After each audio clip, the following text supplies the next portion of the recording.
بسم اللہ الرحمن الرحیم۔ اسلامی سکے کی ابتدا کیسے ہوئی؟ پہلا اسلامی سکہ کس نے اور کب جاری کیا؟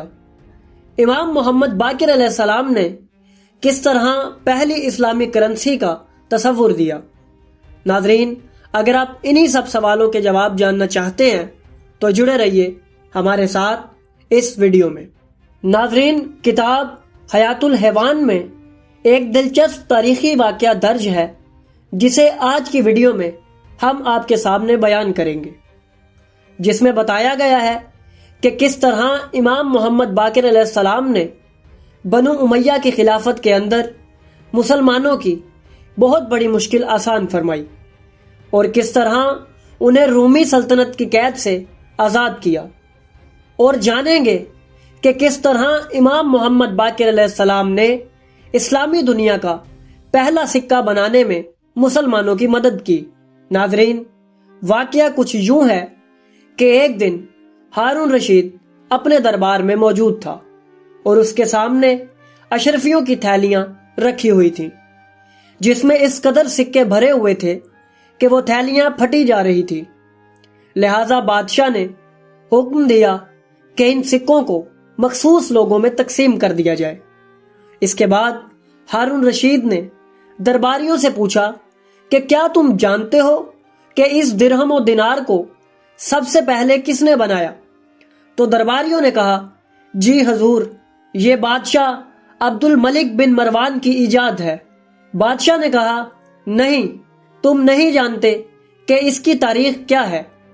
حقیقت کچھ اس طرح سے ہے کہ خلیفہ عبد الملک بن مروان کے دور میں ساری اسلامی سلطنت میں اہل روم کا سکہ چلتا تھا، جو کہ مصر میں تیار کیا جاتا تھا۔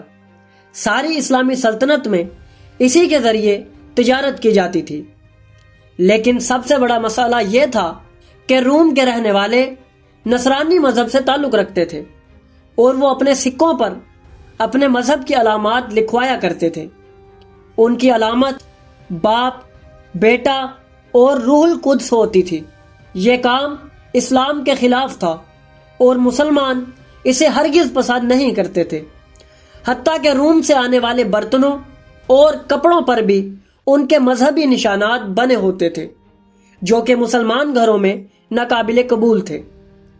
لہٰذا ایک دن خلیفہ عبد الملک بن مروان نے روم کے بادشاہ کو خط لکھا کہ تم اپنے مذہب کے نشانات ان چیزوں پر لکھوانا بند کر دو، اور مصر میں لوگوں کو حکم دیا کہ آئندہ تمام سکوں پر اسلامی علامات یعنی کلمہ توحید لکھا جائے گا۔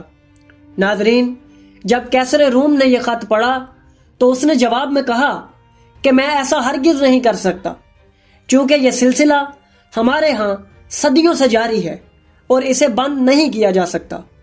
میں کچھ تحفے تمہاری خدمت میں بھیج رہا ہوں، انہیں قبول کرو۔ ناظرین، خلیفہ نے ان تحائف کو واپس کر دیا اور کہا کہ ہم تمہاری بات ہرگز نہیں مانیں گے۔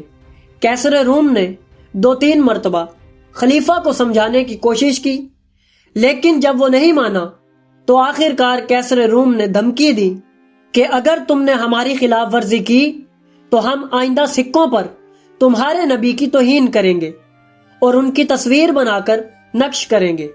اس بات سے ساری اسلامی سلطنت میں ہنگامہ برپا ہو گیا اور ایک بہت بڑی مصیبت کھڑی ہو گئی، جس کا حل تلاش کرنا بہت مشکل تھا، کیونکہ اس وقت ساری اسلامی سلطنت میں صرف رومی سلطنت کا سکہ رائج تھا۔ تمام اہل دربار سر جوڑ کر بیٹھ گئے اور اس مسئلے کا حل تلاش کرنے لگے۔ اس کے درباریوں میں ایک آدمی موجود تھا جس کا نام روح بن زمبا تھا۔ اس نے کہا کہ میں ایک ایسے شخص کو جانتا ہوں جو تمہارا مسئلہ حل کر سکتا ہے، اور اس نے امام محمد باقر علیہ السلام کی طرف اشارہ کیا اور کہا کہ اس وقت وہی ایسی ہستی ہیں جو تمام مسلمانوں کو پریشانی سے نکال سکتے ہیں۔ لہذا مدینے کے اندر امام محمد باقر علیہ السلام کو خبر دی گئی اور انہیں سفر کا سامان مہیا کیا گیا۔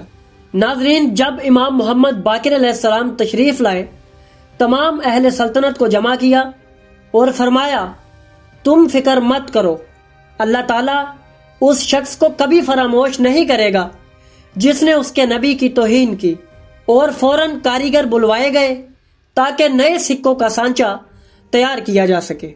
امام محمد باقر علیہ السلام نے حکم دیا کہ ایک طرف لا الہ الا اللہ تحریر کرو اور اس کی دوسری جانب محمد الرسول اللہ کا نقش بنوایا جائے، اور درمیان میں سکے کی بناوٹ کا سال اور اس شہر کا نام لکھا جائے جہاں یہ سکہ بنایا جا رہا ہے۔ پھر امام محمد باقر علیہ السلام نے انہیں ایک ترکیب بتائی جو یہ تھی، تم سب 30 درہموں کا وزن 3 طریقوں پر مقرر کرو، 10 سکے 10 مسکال کے، 10 کے 6 مسکال کے، اور 10 سکے 5 مسکال کے۔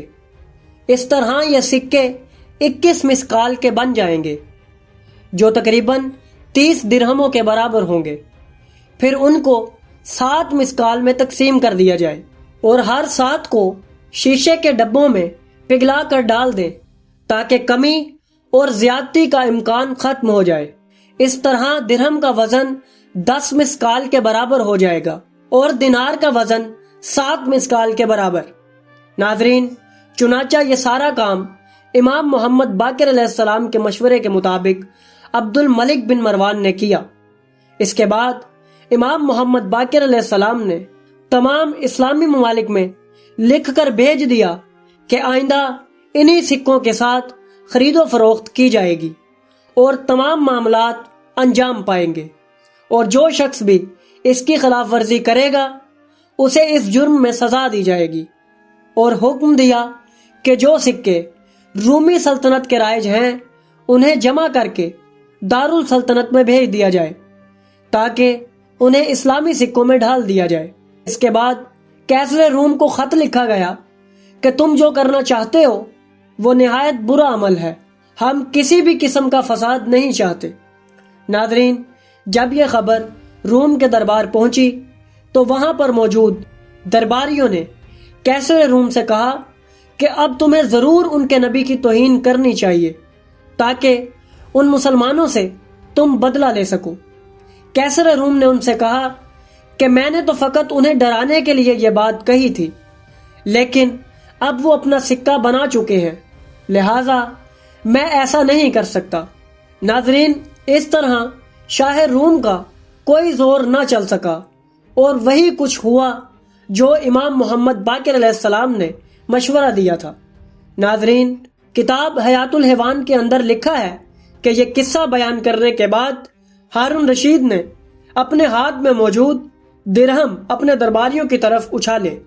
ناظرین، بلا شبہ اہل بیت علیہ السلام نے صرف دین ہی نہیں بلکہ دنیا کی بھی ہر مشکل آسان فرمائی اور مسلمانوں کو وہ علم عطا کیا جو غیب کے پردوں کے پیچھے موجود ہے۔ ناظرین، اگر امام محمد باقر علیہ السلام جیسی ہستی اس وقت موجود نہ ہوتی تو مسلمان اس مشکل میں پھنسے رہتے اور اسلامی سلطنت میں کرنسی کبھی نہ بنتی۔ تاریخ میں موجود ہے کہ اہل بیت علیہ السلام نے دنیا کا ہر علم اپنے اصحاب کو تعلیم فرمایا۔